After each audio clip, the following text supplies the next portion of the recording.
안녕하세요. 진심이입니다. 부동산을 매매하거나 임대차를 할 때면 당사자 쌍방 간에 계약을 하게 됩니다.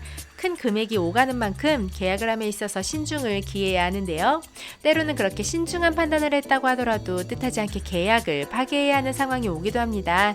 계약금을 서로 주고받은 상황에서 일방이 계약 해지를 하게 되는 경우 어떻게 해야 할까요?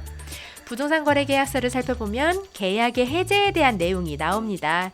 매수인이 매도인에게 중도금이 없을 때에는 잔금을 지급하기 전까지 매도인은 계약금의 배액을 상환하고 매수인은 계약금을 포기하고 본계약을 해제할 수 있다. 예를 들어서 계약금이 1,000만 원이라고 할 때 매도인이 계약을 해제하고 싶다고 하면 받은 계약금의 2배인 2천만 원을 매수인에게 돌려주면 해제가 된다는 것입니다. 반대로 매수인이 계약을 해지하고 싶다고 하면 매도인에게 주었던 계약금 1,000만 원을 포기하면 계약 해지가 가능하다는 거네요. 그런데 여기서 끝이 아니라는 사실 알고 계시나요?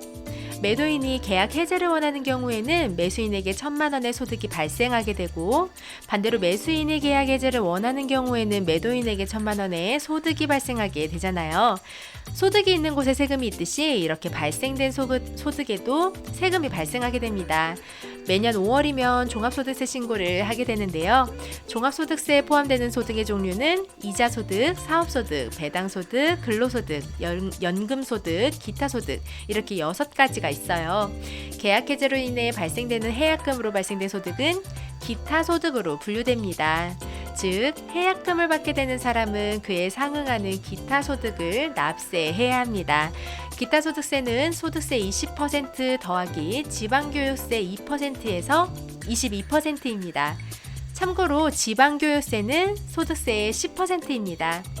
매도인이 계약을 해지하게 될 경우 매도인이 계약을 해지하게 되면 매도인은 매수인에게 계약금 1,000만 원의 배액인 2천만 원을 주어야 하지만 2천만 원 전액을 돌려주는 게 아니라 해약금 1,000만 원의 22%를 소득세 원천 징수하고 매수인에게 돌려줍니다.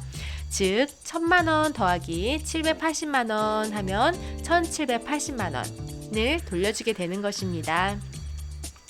그리고 매도인은 다음 달 10일까지 원천징수액 220만 원을 세무서에 신고하고 납부해야 합니다. 또한 매도인은 다음해 2월까지 기타소득지급 명세서를 세무서에 제출해야 합니다. 매수인은 다음해 5월에 780만 원의 기타소득에 대한 종합소득세 신고를 해야 합니다. 이를 위해서 매도인에게 원천징수 영수증을 받아 놓아야 합니다. 위사항은 국세청 홈택스에서도 가능해요.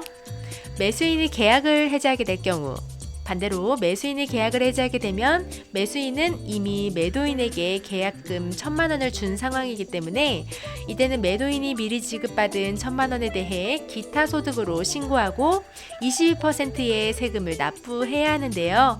매도인과는 달리 매수인은 원천징수 의무는 면제되기 때문에 매도인은 다음해 5월에 1,000만 원의 기타 소득에 대한 종합소득세 신고 및 납부를 해야 합니다. 부동산 계약의 해제가 간단하고 쉬운 게 아니지만 어쩔 수 없이 계약을 해제할 수밖에 없는 상황이라면 이 점을 놓치지 말고 꼭 체크하시길 당부드립니다.